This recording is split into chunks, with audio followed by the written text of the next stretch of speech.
What is up, everybody? Welcome back to XJW Diaries. My name is Justin. Finally settled into my new place. Figured I would change up the setup a little bit. But tell you what happened. Just before I moved, I got not one, but two invitations in the mail to my local Jehovah's Witness convention. And when I got these invitations and I was reading through them, I actually thought about going. I mean, it just would be interesting after all these years to go and see a Jehovah's Witness meeting. But just doing all the thinking of what it would be like to step inside of a Jehovah's Witness building again after all these years, it just made me think about all of the reasons why I could never be a Jehovah's Witness ever again. And what's interesting about these reasons why I could never go back is that a lot of them are actually different than the reasons why I left in the first place. And it really shows just how much you can grow as a person when you leave these high control groups. And so hopefully this helps some of you out there who are still in that questioning phase, still at the beginning of leaving. And, you're trying to think of, is this really the right choice to leave? Maybe some of these reasons will help you to kind of open your eyes a little bit more. Now, in addition to that, this video is also kind of a response to some of these people I see out there who say, well, if they changed birthdays and holidays, if they changed the shunning, if they did this, if they did that, maybe I would consider going back. So hopefully this video will help those people too. Sometimes you need a reminder of just how much control you were under.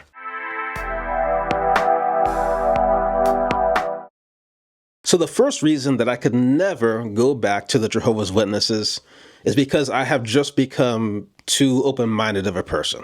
Way too open-minded to exist in the Jehovah's Witnesses or any of these other religious groups that have very dogmatic beliefs. I do have my own beliefs, but they are never fixed beliefs. In fact, one of my favorite things is to learn something or to discover something that either completely shatters my beliefs or allows me to grow or evolve my current beliefs. So I don't ever want to be in a situation where my beliefs are so fixed ever again. Furthermore, I cannot be in an organization that requires everybody to believe the same thing. Requires you to follow some leader that when they tell you to believe something, you must immediately adopt that belief. That requires you to constantly reaffirm those beliefs. That's what studying is all about as a witness, is you reaffirming over and over those beliefs. And of course, I could never be a part of an organization that discourages seeking outside knowledge. I mean, nowadays I know that to fully understand something means you gotta look at it from a 360 perspective, from every single angle that's possible. Now, the second reason that I could never go back to the Jehovah's Witnesses is because I am just a better person than I was as a witness. And that really just comes down to being a more genuine person. There's not this constant wearing a mask and switching mask out. There's not this constant need to virtue signal all the time. As a witness, everything is about trying to appear to be a good witness, especially as a man. You're trying to appear to be in such a way that you can be recommended for privileges. And through all that, again, it leads to doing a lot of virtue signaling. It leads to doing a lot of actions that have hidden motives. And it's not that everything I did had these motives as a witness. There's definitely some things I did that was really just me, but it was far too often that I did things just to be seen by others in a certain way. Now, obviously, even outside of the organization, there's always going to be things in life that you have to do just for the sake of being seen so you can get to the next step in life. But hopefully those things are far and few between, right? Majority of the time, most of your actions should be coming from a genuine place. But in a group like the Jehovah's Witnesses that place so much importance on appearances, that is naturally going to lead to a lot of virtue signaling and a lot of people doing actions with hidden motives just so they could be seen. Now, since we've mentioned appearances, that kind of leads into the next thing, which even more than just appearances, it's just how the organization views its members. I mean, just think about this policy, because this really drives the point home. So there's a policy in the Jehovah's Witnesses that says if two young people of the opposite sex are seen going into a home alone without a chaperone, and then spending a considerable amount of time in that home, and if somebody sees that and reports that, those two people can be pulled into a committee, which can result in any punishment up to being removed, formerly called disfellowshipped, from the congregation, simply because they gave the appearance that they slept with each other. Now, just think about that policy. And real quick, on a side note, that policy shows a couple of things. It shows that, number one, this is a very sex-focused organization, if you really think about that policy at its roots. Secondly, there's also this underlying element of a very outdated concept that men only want one thing, women are only good for one thing, men and women can never really be just friends. Those are very outdated concepts, but with this type of policy, it shows that they believe those concepts and they enforce based on those concepts. But the main points of these type of policies as it relates to why I could never go back to the Witnesses, number one, it shows this organization does not trust its members. This is something that Ray Fran spoke about in his book, Crisis of Conscience. They do not trust their members. Now, just think about how much mental stress gets added to your life anytime you have an authority figure, perhaps, maybe your boss at your job, who does not trust you. And then think about how much more of an authority figure the Jehovah's Witnesses view the organization over them. When the organization does not trust its members, that really adds unnecessary stress. Now, beyond them not trusting their members, this also teaches its members not to trust themselves. I mean, what a very horrible way to go about living, where you cannot ever trust yourself. And there's many other policies like that, but that's just one policy that comes to mind that shows all of these things together. And so I'm asking myself, well, why would I want to go back to an organization that does not trust me, that teaches me not to trust myself, and that teaches me that appearances matter more than fact, which throughout life, we've seen many examples where appearances and fact are two separate things. So there's no way I could go back to an organization that has that type of view, especially about its members. The very members that are keeping them afloat, they don't trust. There's something wrong with that. Another reason I can never go back is simply being kept in the dark. Through all these reasons, it seems like the organization does not really view its members as adults. And we can see this with some of the things that they're being kept in the dark about.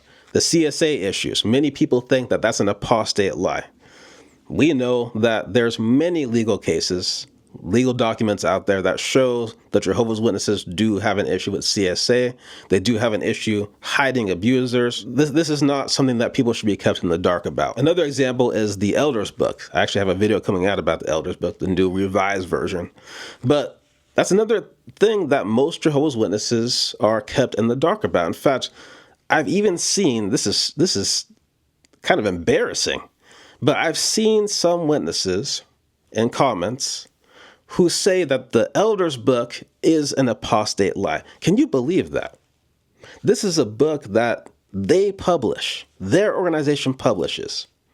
Some of their donation money goes towards the development of this book, and yet they think that the existence of that book is an apostate lie. Those are people that are being kept in the dark. For what reason? I don't know.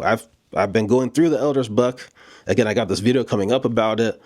I don't see anything in there that should be kept from your average Jehovah's Witness. That should be public information. Now, another reason that I could never go back is having to put my faith in men.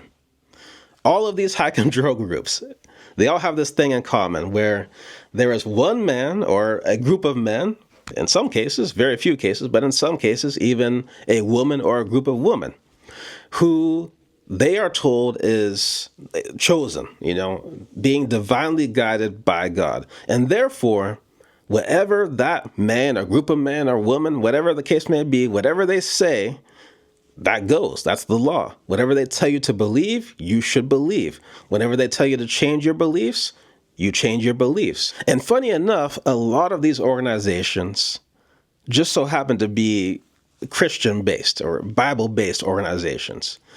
But when you read the Bible, it says, follow God, not man. So it's kind of interesting that these people are led to do the opposite of that. These people are led to blindly follow men. And let me just clarify that.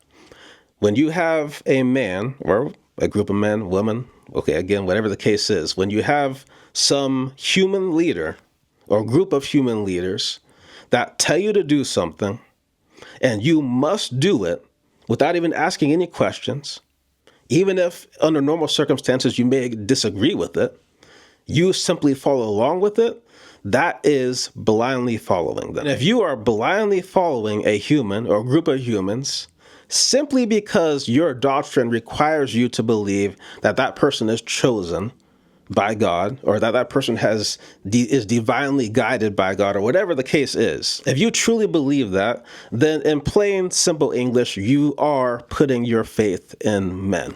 That's something I just cannot do. Another reason I can never go back, this is a very big topic. At some point, I'm going to do another video on this topic, but mental conditioning. Mental conditioning is powerful. It runs very, very deep. It's a big reason why there are so many people who leave these organizations and they struggle afterwards, because the mental conditioning is still in there. Again, this is a very, very big topic. Too much to get into for this video, but what I will say is this. If you take away people's ability to think freely, to reason freely, to form opinions freely, you have taken away a piece of their humanity. I am ready and willing to debate anybody on that. Come at me, please. You are taking away a piece of their humanity. That's just not right. It's not right. When it comes to what football team is better, when it comes to which restaurant is better, Apple versus Android, which car is better, hey, you are free to have your own opinion. But when it comes to the Bible, when it comes to anything about spirituality, you must adopt the group's opinion. That's not right. Especially, again, about a topic that is so big. If you watched the video I did, who or what is Jehovah, God, Yahweh? That video, despite the name of the video, that video is not about doctrine. The video is not telling you what to believe or what not to believe. What that video does do, though, is it shows how big of a topic that is and how you really do need to view it from different perspectives. Even if you don't believe in anything, even if you're atheist, you can view that topic from many different perspectives. And really, you do see how big of a topic that is and how you can't limit yourself down in the way that these religions require you to do. Now, another reason that I can never go back is baseless rules. And the Jehovah's Witnesses have a lot of them. We've seen just in the way that they have changed some of their rules, how baseless they were. When it comes to beards, that's something that never mattered. It really never mattered. Nowhere was it mentioned in the Bible. In fact, most of the men in the Bible had beards. The witnesses said it wasn't something you're supposed to have. They changed the rule as if it never mattered. And now you see all these witness men out there that have a full-on beard. I mean, in the snap of a finger, like it never mattered. It's the oddest thing to see these grown men finally growing their beards simply because another group of men told them that they're allowed to do that now. Something that their face naturally does. Well, now you're allowed to do that. That's insane. Same thing goes for toasting, cheers. That was something that was outlawed for, as long as I can remember. That was something that was viewed as spiritistic. That was something that put a lot of Jehovah's Witnesses in very awkward scenarios where you go to a wedding or you go to some big event and people are offering a toast, words of kindness, words of hope. And the witness was told to just sit there silently and not participate.